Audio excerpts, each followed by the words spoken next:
નમસ્કાર દર્શક મિત્રો, કિસાન સમાચાર ચેનલમાં તમારું સ્વાગત છે। જાણીએ આજના સૌથી મોટા સમાચાર। દેશમાં કોરોનાનો હાહાકાર, મોતના આંકડા આવ્યા સામે। છત્રી રેનકોટ કાઢી લેજો, ચોમાસું થયું શરૂ। દેશમાં 5 રૂપિયાનો સિક્કો હવે બંધ। ભારત અને પાકિસ્તાન મુદ્દે મોટા સમાચાર। ખેડૂતોના કાળજાની વેદના, તો 20 રૂપિયાની બદલે મળી શકે છે લાખો રૂપિયા। ગુજરાત પોલીસનો નવો કાયદો, ચેતી જજો। 1 જૂનથી દર મહિને મળશે 1000 રૂપિયાની સહાય। સરકાર આપશે ફ્રી ઇન્ટરનેટ સુવિધા અને ખેતરમાં ટાંકો બનાવવા 72000 રૂપિયાની સહાય। આ તમામ નાના મોટા સમાચાર જાણીએ તે પહેલા મિત્રો, કિસાન સમાચાર ચેનલમાં નવા હોય તો ચેનલને સબસ્ક્રાઇબ કરીને વિડીયો લાઈક કરી દેજો। આજના સૌથી મોટા સમાચાર। દેશમાં કોરોનાનો હાહાકાર, મોતના આંકડા સાંભળીને મિત્રો તમે પણ ચોંકી જશો। દેશમાં 2020 બાદ ફરી એકવાર 2025માં કોરોનાએ દેખાડો દીધો છે અને કોરોનાને કારણે અત્યારે ફરી એકવાર મૃત્યુઆંક વધી રહ્યો છે। કોરોનાના એક્ટિવ કેસોની મિત્રો જો વાત કરીએ તો અત્યારે સમગ્ર ભારતમાં 320 એક્ટિવ કોરોનાના કેસ છે, જેમાં સૌથી વધારે એક્ટિવ કેસ ધરાવતા રાજ્યોમાં કેરળ, મહારાષ્ટ્ર, દિલ્હી બાદ ગુજરાત અત્યારે ચોથા સ્થાને આવી ગયું છે। છેલ્લા 24 કલાકમાં ગુજરાતમાં કોરોનાના કેસમાં 55 કેસનો વધારો થયો છે। માહિતી અનુસાર 3 વર્ષ બાદ અમદાવાદમાં અત્યારે પ્રથમ કોરોનાનો મૃત્યુનો આંક સામે આવ્યો છે। ગુજરાતમાં મિત્રો અત્યારે 320 એક્ટિવ કેસોમાંથી 163 એક્ટિવ કેસ તો કોરોનાના અમદાવાદમાં જોવા મળ્યા। ગુજરાતમાં કોરોનાને કારણે 2 લોકોએ અત્યારે પોતાનો જીવ ગુમાવ્યો, જેમાં એક 18 વર્ષીય ગર્ભવતી યુવતી અને 47 વર્ષીય મહિલાનો સમાવેશ થાય છે। ભારતમાં અત્યારે મૃત્યુનો આંકડો કોરોનાને કારણે 21ને પર પાર પહોંચ્યો છે અને સરકાર દ્વારા અત્યારે કોરોનાથી બચવા માટે લોકોને વિવિધ ગાઈડલાઈનનું પાલન કરવાનું કહેવામાં આવી રહ્યું છે અને સરકાર દ્વારા ફરી એકવાર લોકડાઉન રાખવા પર અત્યારે ચર્ચા વિચારણા કરવામાં આવી રહી છે। ત્યારબાદના બીજા મોટા સમાચાર। છત્રી રેનકોટ કાઢી લેજો, ચોમાસું આવી ગયું છે। ચોમાસાને લઈને આ તારીખો ખાસ સાંભળી લેજો। આ વર્ષે ચોમાસું નેતૃત્વ ચોમાસું કેરળથી આગળ વધીને ધીમે ધીમે અત્યારે ગોવા અને ત્યારબાદ મહારાષ્ટ્ર તથા ગુજરાતની નજદીક મુંબઈ સુધી પહોંચી ગયું છે। આ પછી એવું માનવામાં આવી રહ્યું હતું કે સામાન્ય વર્ષ કરતાં આ વખતે ચોમાસું મિત્રો થોડું વહેલું આગમન થશે, પરંતુ એવું સાવ નથી। ચોમાસાની સિસ્ટમ મિત્રો અત્યારે મુંબઈ પાસે પહોંચીને અત્યારે નબળી પડી ગઈ છે, જેના કારણે અત્યારે ગુજરાત સુધી ચોમાસાને પહોંચવામાં વિલંબ પણ થઈ શકે છે। વધુમાં લોકો પણ અત્યારે ગરમીને કારણે ત્રાહિમામ પોકારી ઉઠ્યા છે, ત્યારે હવે નબળું પડેલું ચોમાસું મિત્રો 10 જૂનની આસપાસ ગુજરાતમાં ધમાકેદાર એન્ટ્રી લેશે અને ત્યારબાદ જ ગુજરાતના ખેડૂતો વાવણી કરી શકશે। તો આસપાસ દક્ષિણ ગુજરાતમાં પણ ચોમાસું 10 તારીખને આસપાસ પ્રવેશી શકે છે। ત્યારબાદના ખૂબ જ મહત્વપૂર્ણ સમાચાર। આ 5 રૂપિયાનો સિક્કો હવે સમગ્ર ભારતમાં બંધ થશે।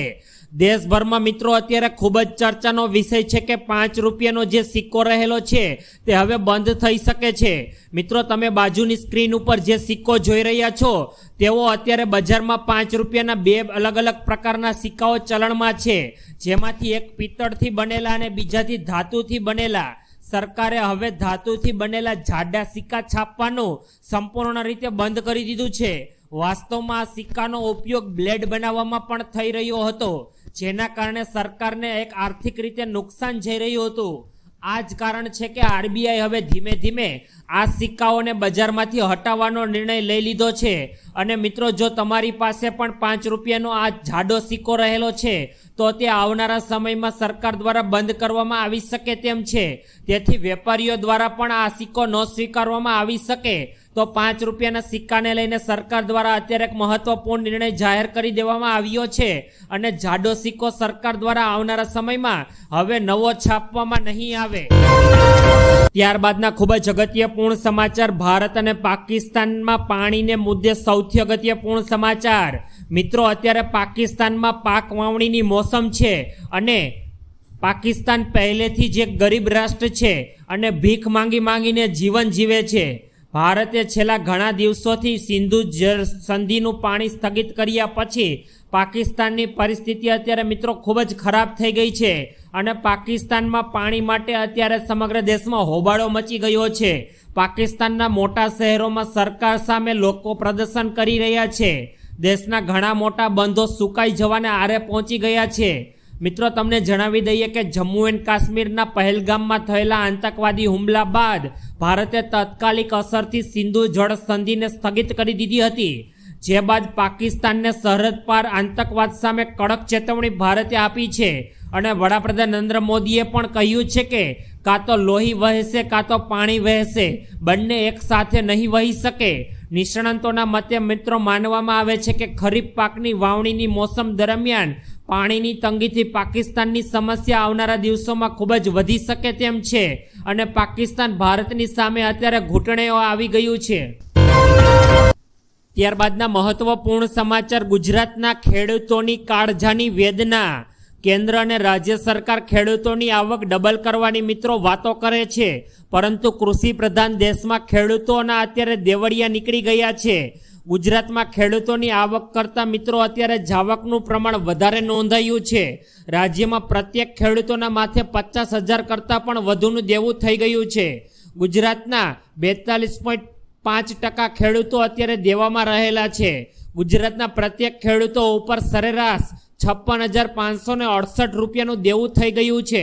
ગુજરાતના 42.5% ખેડૂતો મિત્રો અત્યારે સંપૂર્ણ રીતે દેવામાં ડૂબી ગયા છે. ગુજરાત કરતાં પણ ઓછું દેવું ઉત્તર પ્રદેશના ખેડૂતો ઉપર રહેલું છે.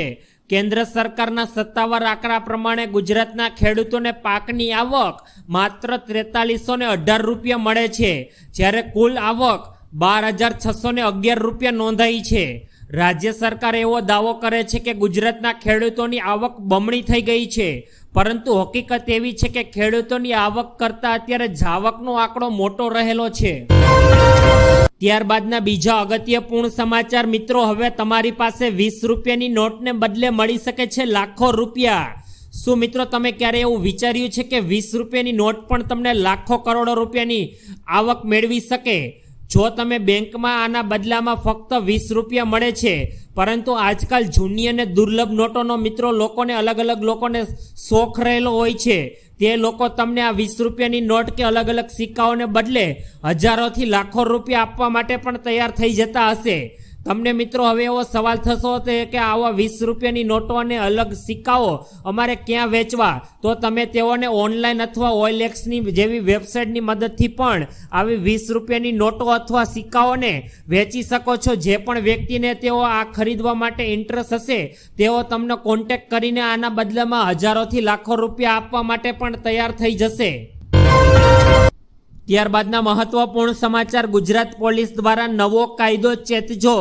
સોશિયલ મીડિયા ઉપર અત્યારે હેલ્મેટ મુક્ત ગુજરાતના નામે વાયરલ થયેલો મેસેજ સરકાર દ્વારા લેખિતમાં કહેવામાં આવ્યો છે કે તે તદ્દન ખોટો છે અને પોલીસે પણ તેની સ્પષ્ટતા કરી છે. આ મેસેજમાં એવો દાવો કરાયો છે કે ગુજરાત સરકારે શહેરી વિસ્તારોમાં હેલ્મેટ ફરજિયાત નહીં રાખવાનો નિર્ણય લીધો છે, પરંતુ આ એક ખોટો મેસેજ રહેલો છે. ગુજરાત પોલીસે આને ફેક ન્યૂઝ ગણાવી અને નાગરિકોને હેલ્મેટ પહેરવાની અપીલ કરી છે. 21 એપ્રિલે એક્સ પર વાયરલ થયેલા મેસેજમાં વર્ષ 2019ના એક જૂના નિર્ણયનો હવાલો આપીને મિત્રોને ખોટી માહિતી આપવામાં અથવા ફેલાવવામાં આવી રહી છે. ત્યારબાદના અગત્યપૂર્ણ સમાચાર, 1 જૂનથી દર મહિને મળશે 1,000 રૂપિયાની અલગથી સહાય. કેન્દ્ર સરકારે રેશન કાર્ડ ધારકો માટે અત્યારે મોટી ખુશખબરીની જાહેરાત કરી. હવે મિત્રો જો તમારી પાસે પણ રેશન કાર્ડ હશે તો તમને દર મહિને રાશન તો મળશે, આ ઉપરાંત સાથે 1,000 રૂપિયાની આર્થિક સહાય પણ મળશે. આ યોજનાનો ઉદ્દેશ્ય ગરીબ અને જરૂરિયાતમંદ પરિવારોને મફત રાશન ઉપરાંત નાણાકીય સહાય પૂરી પાડીને તેમની આર્થિક સ્થિતિને વધુ સારી રીતે સુધારવાનો રહેલો છે. આ યોજના મિત્રો 1 જૂન 2025થી અમલમાં આવી ગઈ છે. અરજદાર રેશન કાર્ડ ધારક હોવો ફરજિયાત છે તથા પરિવારની વાર્ષિક આવક 2 લાખથી પણ ઓછી હોવી જોઈએ. આ સાથે સૌથી મહત્વપૂર્ણ વાત, કે રેશન કાર્ડનું ઈ-કેવાયસી કરાવેલું હોવું જોઈએ. જો મિત્રો તમે આ તમામ શરતોનું પાલન કરશો તો હવે તમને દર મહિને સરકાર દ્વારા મફત રાશન તો આપવામાં આવે જ છે. આ સાથે તમને અતિરિક્ત 1000 રૂપિયાની વિશેષ સહાય પણ સરકાર દ્વારા હવેથી ચૂકવવામાં આવશે. ત્યારબાદના અગત્યપૂર્ણ સમાચાર, સરકાર આપશે હવેથી ફ્રી ઇન્ટરનેટ સુવિધા. દેશમાં મૂળભૂત સુવિધાઓ સાથે ઇન્ટરનેટને જોડવા જઈ રહેલ ફ્રી ઇન્ટરનેટ બિલ પર અત્યારે સરકાર દ્વારા ચર્ચા વિચારણા બાદ મંજૂરી પણ આપી દીધી છે.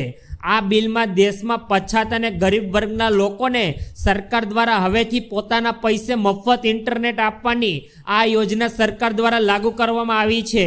તેનો ઉદ્દેશ્ય એ રહેલો છે કે દેશના ગરીબોમાં ડિજિટલ ઇન્ડિયાથી દૂર ન રહી જાય. એટલે કે સરકાર દ્વારા જે પણ ગરીબો માટે યોજનાઓ ચલાવવામાં આવે છે તેવો ગરીબ વ્યક્તિ પોતાના મોબાઈલ ફોનથી તે યોજનાનો ઉપયોગ કરીને સરકારની યોજનાનો લાભ લઈ શકે, જેમાં સરકાર દ્વારા કોઈ પણ ચાર્જ વિના મફત ઇન્ટરનેટ ગરીબ અને પછાત વર્ગના લોકોને આપવામાં આવશે. ફ્રી ઇન્ટરનેટ બિલ ગયા વર્ષે ડિસેમ્બરમાં રાજ્યસભામાં રજૂ કરવામાં આવ્યું હતું. ત્યારબાદ રાષ્ટ્રપતિએ ગૃહને આ બિલ પર ચર્ચા વિચારણા પર ભલામણ પણ કરી દીધી છે અને આ બિલનું નામ અત્યારે સરકાર દ્વારા રાઇટ ટુ ફ્રી ઇન્ટરનેટ રાખવામાં આવ્યું છે. એટલે કે સરકાર દ્વારા હવે ગરીબોને ફ્રી ઇન્ટરનેટની સુવિધા આપવામાં આવશે. ત્યારબાદના અગત્યપૂર્ણ સમાચાર, હવે ખેડૂત મિત્રો ખેતરમાં ટાંકો બનાવવા સરકાર આપશે 72,000 રૂપિયા સુધીની સહાય. દરેક વ્યક્તિઓ ખાસ સાંભળજો. ખેડૂતોને પાણીનો સંગ્રહ કરવા માટે મોટો ટાંકો બનાવવા સરકાર તરફથી હવે ખેડૂતોને સહાયની ચૂકવણી કરવામાં આવશે. સરકાર દ્વારા ખેડૂતોને પોતાની જમીન પર 50,000 રૂપિયાથી લઈને 75,000 રૂપિયા સુધીની આર્થિક સહાય સરકાર પોતાના ખેતરમાં ટાંકો બનાવવા આપવામાં આવશે. જેમાં સામાન્ય જાતિના ખેડૂતોને ટાંકો બનાવવાના કુલ ખર્ચના 50% અથવા તો રોકડા 50,000 રૂપિયાની સહાય, જનજાતિના ખેડૂતોને કુલ ખર્ચના 75% અથવા તો રોકડા 75,000 રૂપિયાની સહાય સરકાર હવે ચૂકવણી કરશે.